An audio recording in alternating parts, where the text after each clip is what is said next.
Votre invité aujourd'hui dans la grande interview en direct sur Boursorama, c'est Paul Hermelin, le président, le PDG de Capgemini. Bonjour. Bonjour. Merci d'être là avec nous.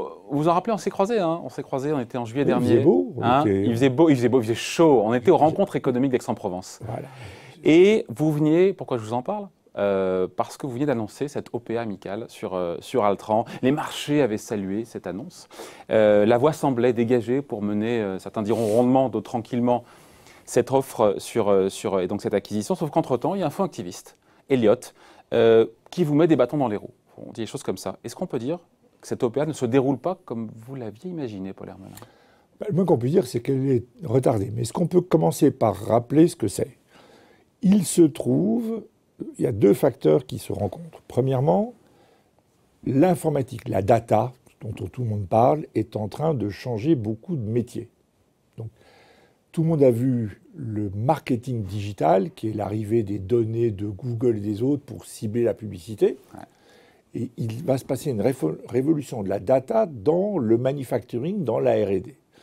Donc on a techniquement une convergence des technologies informatiques et des technologies dites operating technologies, les techniques de production. Il se trouve que c'est le deuxième facteur, c'est qu'on a en France, côté à Paris, deux sociétés, Altran, qui est un leader de ces technologies de développement, R&D, ingénierie, Capgemini, qui est un leader de l'informatique. Donc, j'ai pensé, le conseil d'administration de Capgemini et celui d'Altran ont pensé qu'en fusionnant les deux, on pourrait gérer et animer cette Donc là, vous justifiez la logique industrielle de rapprochement. C'est pas ma question, mais c'est intéressant de l'entendre. Je voudrais quand même dire que même le fonds activiste trouve que c'est de la création de valeur. Ce que je veux dire, c'est tout le monde est d'accord sur l'opération. Voilà. Donc, commençons par le dire, parce qu'on va se disputer sur les délais et sur le prix. Ouais. Mais tout le monde considère que c'est une bonne idée de rapprocher ces deux entreprises. Cette opération ne se déroule pas comme vous l'aviez imaginé. Alors, le deuxième point, c'est Elliott et leurs amis, y compris l'association dite de défense des actionnaires minoritaires. L'ADAN, qui détient une action, et qui est visiblement, et qui ne s'en cache pas, financée par Elliott.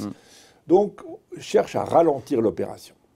Et ça, je considère que c'est légal. D'abord, ils utilisent des procédures de droit, donc j'ai rien à dire, mais que c'est retarder le moment de vérité. Donc moi, je trouve qu'aujourd'hui, on est parti sur des contentieux qui vont durer des mois. Au fond, il s'agit d'un chantage légal pour essayer de nous faire canner. Donc j'ai dit qu'on ne canne pas, voilà. Et donc canner, surenchérir. Non, canner, c'est dire céder au chantage, pour dire les choses. Donc mais le chantage, c'est de surenchérir. Juste, donc, ces recours qui vous font perdre du temps, qui perturbent l'opération, ça vous agace? Je trouve ça dommageable, parce que la loi française fait que épuiser ces recours prend 5 mois. Donc là où nous pensions conclure fin novembre... Le calendrier au départ, c'est fin novembre. Voilà. Sachant que la date de clôture n'a pas été encore validée par l'AMF. Je pense votre contrôle. L'OPA initiale avait été approuvée par l'AMF, donc elle a été approuvée vers le 20 octobre, qui nous permettait de conclure fin novembre. Il y a eu depuis un recours on va en parler. Déposé par l'ADAN. Le recours, on va déterminer dans quelques jours s'il est suspensif ou pas. S'il est suspensif, ça nous renvoie à fin mars. Il faut expliquer. Donc, Cour d'appel de Paris, qui doit décider donc, le 4 décembre, la semaine prochaine, si elle suspend ou pas la date de clôture, encore une fois, de l'offre. Qu'est-ce que vous décidez, encore une fois, si l'audience en justice ne vous est pas favorable? On n'a pas beaucoup de choix. On attend. Donc, on reporte. Et on relancera l'offre si elle est finalement, s'il y a cause de justice. Donc, vous allez vous prendre 6 mois dans les dents, quoi. Voilà, 5 mois. Sans que ça change, selon vous, la finalité de l'histoire? Alors, ça ne change pas la finalité, mais ça rend les opérations un peu fragiles, parce que nous sommes dans des métiers d'hommes, je l'ai dit l'autre jour. Il n'y a pas d'usine, il n'y a pas d'objet, il n'y a pas de gamme de produits, c'est des hommes. Quand les hommes ont le sentiment que les opérations tardent, eh bien, ils sont sensibles aux appels des chasseurs de tête, et donc on risque de perdre un peu de substance, et ça, c'est embêtant. Dans cette période de flottement, d'ailleurs, c'est ce que dit la rumeur, on dit que des cadres d'Altran ont quitté le groupe. Vous confirmez encore une fois ces rumeurs? Parce que, non, je ne confirme pas, parce que ce serait au management d'Altran de le faire, mais je dirais normalement... Sans que ce soit une hémorragie, mais il y a bien... Sur 5 mois, on risque de perdre des individus de qualité, ce serait statistiquement probable. Ce qui est dommageable et qui fragilise aussi un petit peu l'intérêt de l'opération. Ce que je dis, c'est on arrête les atermoiements, on passe devant les marchés, que les marchés décident. Si Elliott et d'autres disent que 14, ce n'est pas suffisant, c'est ça. Laissons le marché décider. Ouais, encore aujourd'hui, hein, c'est tombé Oui. aujourd'hui, il réaffirme, et le fonds Elliott réaffirme que votre offre, je cite, insuffisante et ne reflète ni la juste valeur intrinsèque d'Altran, ni la prime de contrôle appropriée. Qu'est-ce que vous répondez au management Alors, d'Elliott? moi, je réponds une chose simple. Ceux qui connaissent bien Elliott, c'est-à-dire les administrateurs d'Elliott, ceux qui connaissent bien Altran, excusez-moi, c'est-à-dire les administrateurs d'Altran ont donné accord au prix de 14. C'est une info, sinon, c'est une info, ça. Non, non, Non, sur Elliott. Pardon. Nous qui avons, dans le cadre d'une OPA amicale, effectué des due diligence, on a pensé que ça valait à 14. Donc finalement, tous ceux qui connaissent bien l'entreprise, qui connaissent bien les risques attachés à l'entreprise, pensent que 14 est un prix légitime. Donc que des gens se montent la tête en disant ça vaut plus, ça vaut 17, ça vaut 20, ce que j'ai pu lire, laissons le marché décider. Si, Le marché, pour l'instant, il valorise Altran à 14. 14,06 oui, ce matin. Donc, je veux dire, clairement, le marché n'a pas... Laissons le marché décider. Le marché vous croit. Arrêtons ces atermoiements, laissons le marché décider. Et si au bout, nous n'avons pas les 50,1, comme je l'ai dit l'autre jour, on fera autre chose. Et je pense que le cours tombera lourdement. Si vous n'êtes pas 50,1%, concrètement, vous faites quoi? Vous jetez l'éponge? Ben oui. Ben oui. Comme je l'ai dit, le digital, il y avait plein de choses à faire. Je pense, je vais dire les choses. Quelle probabilité, moi, tout à fait... Quelle est la probabilité que ça n'aille pas? Moi, je pense que ça va passer. Très franchement, je pense qu'on aura les 50,1% et que cette opération va très bien se passer. Tous les contacts avec les actionnaires nous le disent. Donc, ils ont 10%, ils ont 10%, ils ont 10% de Capgemini et 10% d'Altran aussi. Non, 10% de Capgemini. Qui est Elliott. Ah non, on sait ou pas combien? Ils n'ont pas déclaré, en tout cas, de franchissement de seuil, donc ils ne doivent pas avoir grand-chose. Je ne crois pas qu'ils se soient... Au sein de Capgemini? Non. Et au sein d'Altran? Un peu plus de 10. C'est ça, c'est un peu plus de 10. Après, on se dit, mais ça vaut pas le coup, encore une fois, de se mettre autour de la table avec le management d'Elliott et surenchérir un petit peu, puis on met tout le monde d'accord et hop, on évite de perdre du temps. Écoutez, nos contacts avec les actionnaires nous disent, on a vu beaucoup, que nous, on va l'emporter, on va avoir 50,1%.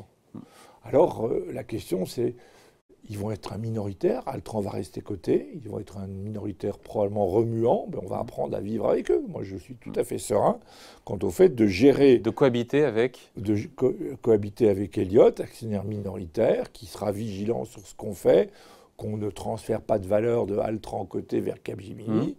Donc, il ne s'agit pas toujours de se mettre d'accord.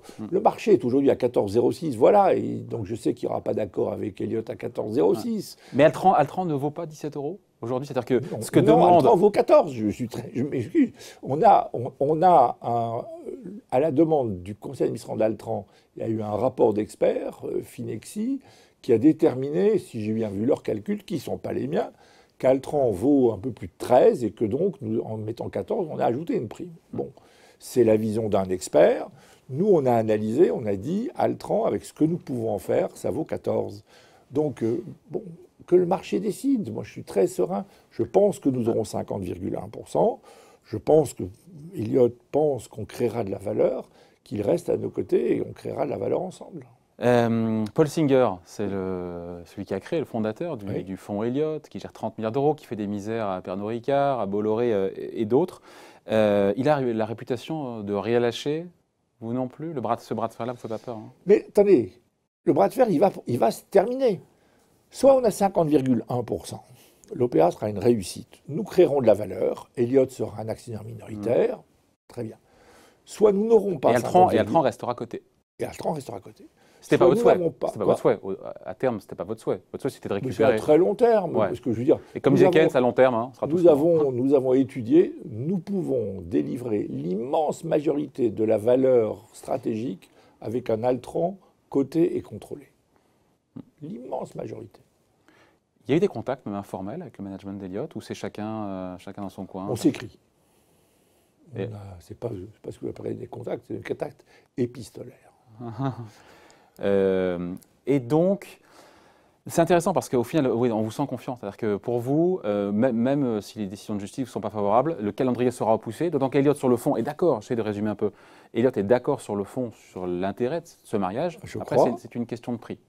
Oui, oui. Et dans le pire des cas, enfin le pire des cas, c'est que vous n'ayez pas 50,1%, mais sans mettre une probabilité dessus, vous n'y croyez pas. Absolument. Vous mettez une probabilité quand même dessus. Oui, oui, mais je crois qu'elle est assez faible. À un chiffre, les pas de semaines, chiffre. non, non, non, je ne peux pas vous dire. Donc, de toute façon, on va régulièrement tâter le marché. On était la semaine dernière dans des conférences technologiques pour écouter les gens. Donc, on écoute le marché. Au fond, ce que je dis, c'est ne faisons pas d'arguties juridiques, allons dans le marché. Ouais. Allons dans le marché, regardons les réactions du marché. Donc pour vous, le worst case, encore une fois, c'est de prendre 5 mois, encore une fois, dans la tête en termes de calendrier. Voilà.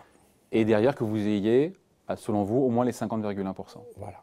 Je pense que... Et vous êtes satisfait? À 50,1%, vous êtes satisfait? À 50,1%, nous réaliserons le plan stratégique. Voilà. Et à moins, vous jetez l'éponge et vous passez à autre chose. Voilà. Bon, c'est assez clair. Donc, mais moi, ce que je plaide aujourd'hui, c'est allons voir que le marché décide. Et le marché n'y croit pas pour l'instant. Ne croit pas à la surenchère.